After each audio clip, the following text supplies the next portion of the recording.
Bir dakika.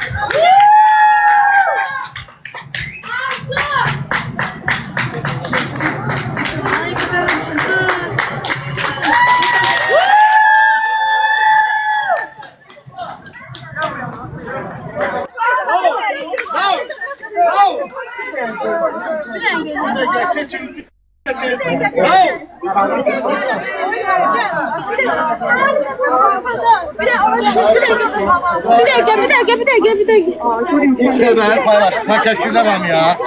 Ben çektim. Teşekkür. Niye pardon? Ne kadar kapatacağım?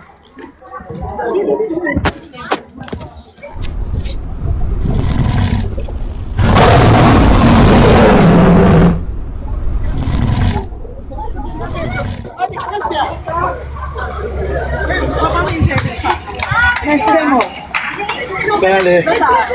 Demiştim size aziz izleyicilerim.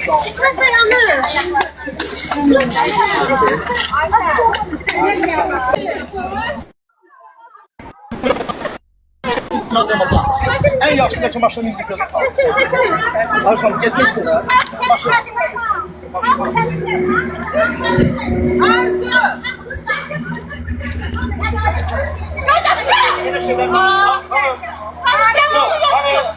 Öyle şeyler danışıyor. Arzu! Öz sağlığınam sənin. Qoy bir dənə görüm onu. Arzu, ağlama.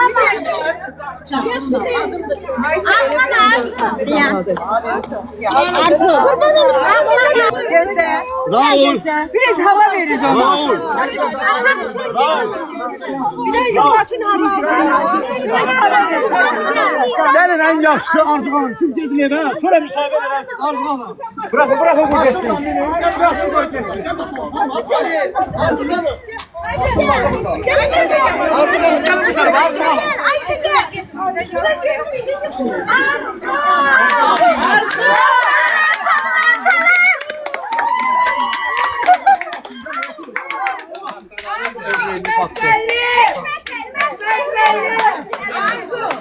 Arzu tebrik ederim. Bir dənə yol veririz də. Bir tane hamıdan karşı bir tane. Bir dənə yol veririz. Adalet. Ayşe ben sizi görmek istiyordum çok.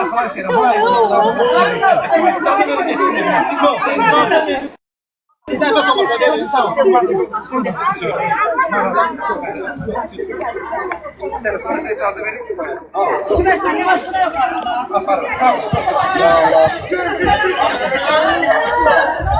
Arzu Hanım. Mən səni təbrik edirəm qardaş. Uğurlarını sevinirəm. Sən elədin də, elədin. Ya benim başımıza ben kadar bir Rəqs al.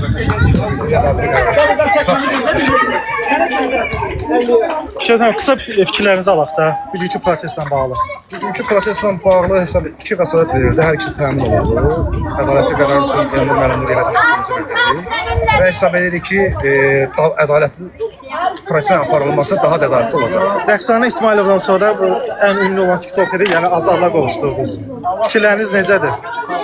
Ümumiyyətlə fərqi yoxdur ünlü olmağına. Əgər bir insanın azadlığa qovuşmasına nail ola bilirsə, təbii ki, bu qürur verici.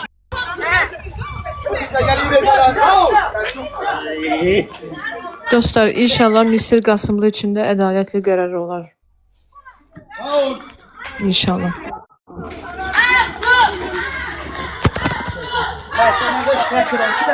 Allah'ın bağlarını bağışlasın.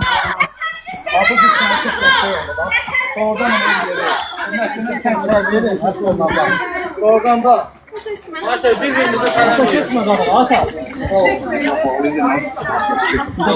Belə elə də bir dənə saxlansın, hamısını şey eləyib, sonra versin. Sonra götürün. Bir dənə deyib, bu köy götürün psixikudur.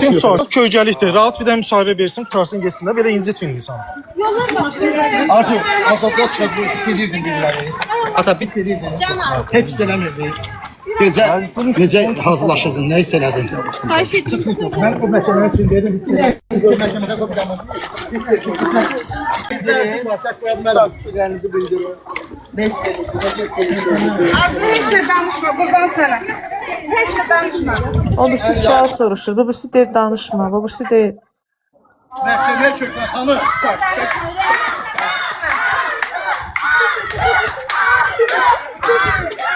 Candan bəyənirik dostlar. Maksimum. Candan bəyənirik. Artırıq. Bizim vətənpərvər qızımız. Panika kalmadı, keçməyin.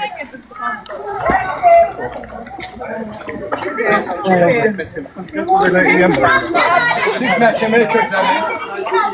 Sən əsl üstüdür bacım. Ona görə məhkəməyə Heç də köklənin. danışma. Sonra ən yaxşı oturun yerlərə, yerdə gözlərlər var. Köklənin məhkəmənin son qərarına. Məhkəmə istinaqı davam edir. Çox danışmayın.